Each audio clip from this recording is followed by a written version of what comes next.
Good day, everyone. I'm here today to present to you our presentation entitled Data to Knowledge Continuum. For the overview of this presentation, we have introduction, activity proper, gender analysis, grade level performance, followed by subject analysis, correlation analysis, and top performers. And for the members, we have Eugene Albaño, yours truly, with Allen D. Cristal, Russell A. Piguing, and Eugene Paul S. Marquez. For the introduction, let's define first what is data. It is a compilation of information and facts, typically in their raw or unprocessed form. It takes multiple forms, including numbers, text, images, audio, and etc. Next is let's define the information. It is the outcome of refining or interpreting data to provide understanding. And here is the activity we need to do. We need to review the data set and find the following. Letter A, gender analysis. Letter B, grade level performance. Letter C, subject analysis. Letter D, correlation analysis. And last but not least is the top performers. Let's begin with gender analysis in the activity proper. There are an equal number of males and females based on the student performance in the dataset. Also, each gender involved in the dataset has 5 students each, which is equal to 50% each, which will be visible in the pie graph in the next slide. This is the pie graph to show the percentage that the male and female has equal percentage in the dataset.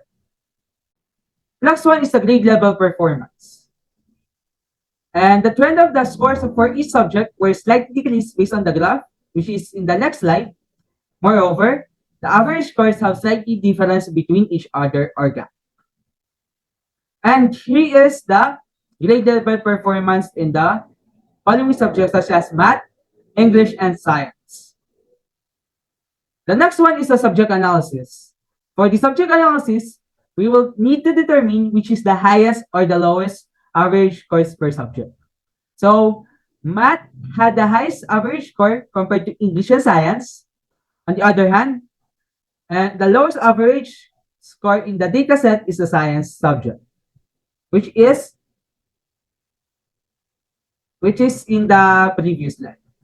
And this is the previous slide, which is given the following average scores of the subject. For math, we have 86.3, followed by English, which is 86.5, and then, which is science got the lowest, which is 83.6. And another one is the correlation analysis, which is the fourth one we need to find. And math, English, science have the same level of correlation of strong positive, which indicates that the variables have strong relationship or closer to other variables in the dataset. And here is the completed correlation analysis based on the dataset. For the math and English, we have 0.727 indicating strong positive.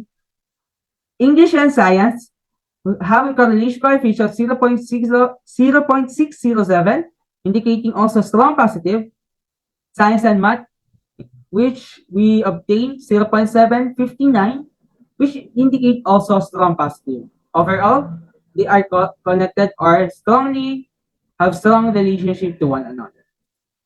And last but not the least is the top performers.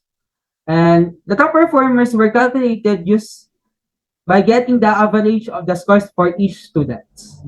And by computing the average scores of each student, the top performing students were Emma Davis and Sophia Lee, having the same average or similar average of 91.67, followed by Olivia Martinez with an average of 89.33, and next one is Ava White, who got the third place, having an average of 88.